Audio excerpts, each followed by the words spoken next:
So topic is super saturated flow और meta stable flow through a nozzle.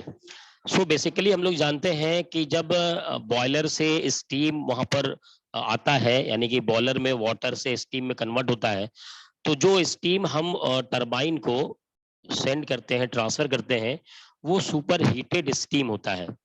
और super heated steam को अगर हमें कंडेंस करना है, आगे स्टीम को अगर कंडेंस करना है, तो बेसिकली वो सुपर हीटेड फॉर्म में कंडेंस ना होकर के वो ड्राई सैचुरेटेड फॉर्म में उसे कन्वर्ट करना पड़ेगा, तभी आप उसे कंडेंस करेंगे। कहने का मतलब ये है कि जब आप सुपर हीटेड से ड्राई सैचुरेटेड में या वेट में उसे कन्वर्ट करेंगे, तो उसमें वाटर के पार्टिकल्स इंक्रीज हो चुके होंगे और उसका प्रेशर और टेम्परेचर डिक्रीज हो चुका होगा, जिसकी वजह से कंडेंसेशन सही होगा और इक्विलिब्रियम वहां पर लिक्विड और गैसियस फॉर्म में वहां पर मेंटेन होगा। लेकिन ऐसा होता नहीं है, प्रैक्टिकली ये चीज नहीं होती है। उसकी वजह यह है कि अगर बात की जाए किसी नोजल की, तो मान लीजिए ये कोई नोजल है और नोजल में क्या होता है, स्टीम यहां से एंट्री किया। अब इस स्टीम को सुपर हीटेड से ड्राई सेचुरेटेड में कन्वर्ट होने के लिए थोड़ा सा डिस्टेंस कवर करना चाहिए, कवर करेगा तभी ये ड्राई सेचुरेटेड में कन्वर्ट होगा। लेकिन अगर प्रैक्टिकल पॉइंट ऑफ व्यू देखा जाए, तो सुपर हीटेड स्टीम की जो नोजल में वेलोसिटी होती है वो बहुत ज्यादा हाई होती है, ग्रेट वेलोसिटी होती है। सम टाइम आप कह सकते हैं कि सोनिक इवन है कि सुपरसोनिक भी स्पीड होती है। तो इतनी स्पीड से ट्रेवल करने की वजह से क्या होता है कि जो टाइम की रिक्वायरमेंट है सुपर हीटेड से ड्राई सैचुरेटेड में कन्वर्ट होने के लिए, वो टाइम बहुत कम पड़ जाता है और जिसकी वजह से वो कन्वर्ट नहीं हो पाता। और कन्वर्जन नहीं होने के बावजूद क्या हो जाता है, कंडेंसेशन स्टार्ट हो जाता है, जिसकी वजह से वहां पर लिक्विड और गैसियस फॉर्म में वहां पर इक्विलिब्रियम मेंटेन नहीं होता।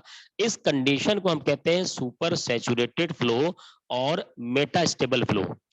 इसका एक एग्जांपल आप जैसे समझ सकते हैं कि मान लीजिए जैसे आप लोगों ने जो है शक्तिमान देखा होगा, है ना, धारावाहिक। तो शक्तिमान ही क्या होता था, गंगाधर होता था भाई। तो किसी कमरे में अगर बात की जाए, मान लीजिए एक कमरा है, एक रूम है, इस कमरे में इधर जो है उसको शक्तिमान बन के रहना है और दूसरे साइड उसे गंगाधर बनना है। लेकिन शक्तिमान की स्पीड इतनी ज्यादा हो गई कि गंगाधर में कन्वर्ट होने के लिए उसके पास प्रॉपर टाइम नहीं रहा और ये रूम से गुजर गया, लेकिन जब निकला यहाँ पर तो गंगाधर के शक्ल में ना होकर के वो शक्तिमान ही बना रहा। अब क्या होगा, अब यहाँ पर इक्विलिब्रियम बैलेंस नहीं हुआ, है ना, कन्वर्जन होना चाहिए था वो नहीं हुआ। वही काम यहाँ पर होता है सुपर सैचुरेटेड फ्लो में। In a nozzle, the steam is initially superheated. The condensation should start after it has become a dry saturated. तो कंडेंसेशन कब स्टार्ट होगा, जब ड्राई सेचुरेटेड हो जाए। This is possible when the steam has proceeded some distance in the nozzle. But from practical point of view, जैसे कि मैंने आपको बताया कि स्टीम का जो है वेलोसिटी बहुत ज्यादा होती है, sometimes sonic and even supersonic भी होता है। इसकी वजह से क्या होता है, thus phenomena of condensation does not take place at the expected rate. As a result of this, equilibrium between the liquid and vapor phase is delayed and the steam continues to expand in a dry state. तो इसकी वजह से क्या होता है कि steam जो है ड्राई स्टेट में ही वहां पर एक्सपेंशन स्टार्ट हो जाता है। अब जो एक्सपेंशन वहां पर स्टार्ट हो गया, तो उसकी वजह से क्या होगा, तो यहां होगा कि the steam in such a set of condition is said to be supersaturated or in metastable state.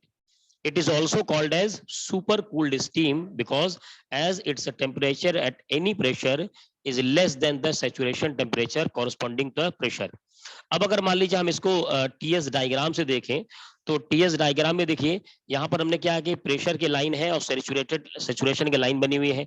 अगर सेचुरेशन की लाइन की बात की जाए तो देखिए ये जो लाइन है, ये जो लाइन है ये इसकी सेचुरेशन लाइन है, लेकिन जो डॉटेड लाइन है वो उसकी वर्चुअल लाइन होनी है।